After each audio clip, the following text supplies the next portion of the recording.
Well, as we always will, we'll have high expectations for ourselves, and we'll establish high goals for ourselves, and yet at the same time we know we're in the midst of a process to get better. We felt we made some progress last year. Obviously, a year of significant change with a new coaching staff and players learning a new coaching staff and vice versa.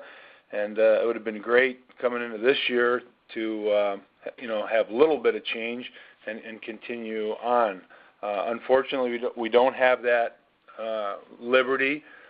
We do continue to have a lot of change as we graduated a very large class last year and, of course, lost Torrey Krug to the pros after his junior year. So we have 12 new players here, and with that is lots of youthful enthusiasm for sure. And I think that's going to be exciting, and at the same time, we're very green and inexperienced, and so that will present some challenges for us, I would anticipate, as we try to get better every week. So, we've had our guys on campus. The whole team came to campus and was in school in the summertime, and working within the confines of what the NCAA rules allow us to do. The guys have worked out, got to know each other, and we've had a little bit of practice here leading up to Saturday when we can go full go. But we're excited about the season. We're anxious to kind of see where we're at, and we're anxious in dealing with the challenges of again having so much newness this year. To try to build on what we established last year. Can you talk a little bit about the returning guys? I know you said you got 12 freshmen and a couple of junior transfers, but the guys that are back. Sure. Some of the guys that, and I remember talking last year, I didn't know what to expect out of a lot of guys. In the cases of some, like Greg Wolf and Ali Reimer, we had no idea what to maybe expect, and those guys took a really big step last year and became important players and contributors on the team. And they're coming in this season, hopefully with confidence to build on last season, and we'll take another big step. I thought Jake Chelios made a big transition where he played a little bit of on defense in his first year here, but went to defense full-time last year, and I thought he was one of our most improved players and really started a lot of towards the end of the season. So we have high expectations for Jake to take another step. A couple of the newer guys last year who had pretty good freshman years, and we expect to continue to evolve. Matt Berry maybe was one of our best players, if not our best player in the NCAA tournament game we played, and now he's got some more experience under his belt. Brent Darnell really started to establish himself the second half of last year, so we hope to see him be able to take another step. And then, guys like Kevin Walrod, he had a real good season last year and took a step up. And, again, we didn't know what to expect and thought he did a pretty good job. So we're hopeful that he can take a step up. And then on our defense, where we have so much inexperience coming into this season, Matt Grassi is a senior. He's in excellent physical shape.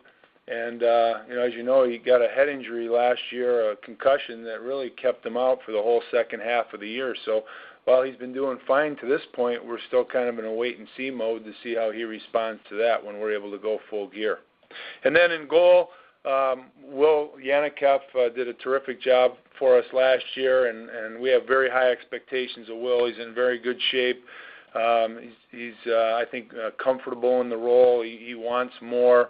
And I think he has the talent level and the mentality to be a really, really good player, both within our league and nationally. So we're going to rely on him a lot, particularly early in the season.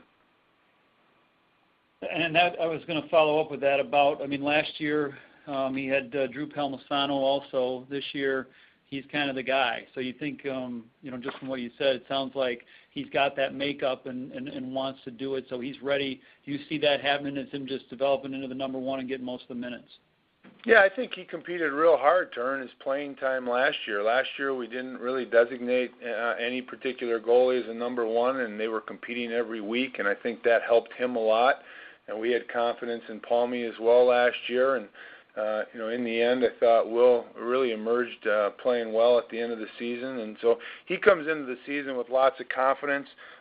We do have a freshman, Jake Hildebrand, who we have very high expectations for. I think he's going to have a really good future here, and he's been competing real hard. And we also have a newcomer, Nate Phillips. So we'll have guys pushing Will, which is exactly what we want. But I do think Will comes into the season, having established himself a little bit, and has demonstrated that he can play at a very high level. And we're going to need that as we, transition through the beginning of the year to try to gain some experience. George Sipple from the Free Press wants to know, do you think the second season at Michigan State will be tougher after exceeding expectations last season? Oh, I think in many ways there's just different challenges, George, and certainly bringing in as many new players as we have, particularly on defense. We could play as many as 5 newcomers any one night. Our league is awfully tough, and that's going to be a challenge to do that. And so, I think there will. Year 2 is always a difficult challenge. And, we go into the season expecting that, and yet at the same time we have very high expectations for ourselves. So I think maybe the challenges will be just a little bit different than they were last year. How about, I know you've had limited viewings of these guys, but maybe any freshmen that have stood out, any of the transfers, the guys that are coming in as juniors? Yeah, well, that's kind of evolving. Certainly a couple of the guys, got a lot of recognition coming out of the summer where they were drafted. In the case of Matt DeBlau up at forward, and then on defense, Johnny Drager and Rhett Holland. And all 3 of those guys have done a very nice job in the limited amount of time that we've seen. But, we've got other guys that, we're excited about to see their progress. Little Michael Ferrantino was playing out in Omaha last year, and he's kind of stood out a little bit, maybe more than we expected at this point. Again, although limited time. Ryan Keller's going to give us a bit of a physical presence that we just haven't had up front last year. And we have 2 transfer guys that have shown fairly well early, and we hope that maybe they bring a little bit more experience on defense. And Nicholas Gatt, who played a little bit at Alabama Huntsville, and R.J. Boyd, who played a little bit at Sacred Heart before playing in the USHL last year.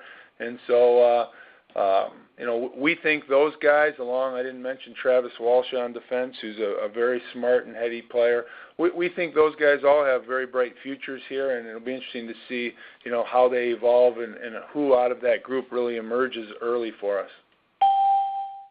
George is following up with, would like to know your favorite CCHA moment. Wow, that's a good one, George. Put me on the spot. Yeah. How about I'm going to have to go to I've played in different roles, being a player in the CCHA, and I'll never forget the penalty shot that I was part of. I was sitting on the bench. I wasn't actually taking part in the penalty shot, but I was in the game when we ended up beating Bowling Green for the league title back in the 80s. That's very, very memorable. Certainly as commissioner, there was a number of memorable moments, and probably the one that maybe stands out most to me that had me a bit awestruck was the outdoor game at Michigan State. That really stands out in my mind. And then last thing, Tom, Paula Weston from USCHO.com. What does the final season of CCHA mean to you and your program? Well, I heard Rico a little bit, Paula, and I feel very much the same way. It's very, very mixed emotions. While I certainly don't want to dwell on the past. I want to embrace the legacy as we're trying to do in the league and appreciate the past. But it's just ironic that the league's probably as good and as competitive as it's ever been in its history. It's really tough to win in the league, and So, given the time and where we're at, and, we're certainly anxious and excited about the advent of Big Ten hockey starting. I can't help but have mixed emotions because it's been such a big part of my life as a player. I came into the CCHA the first year that Michigan State was in it.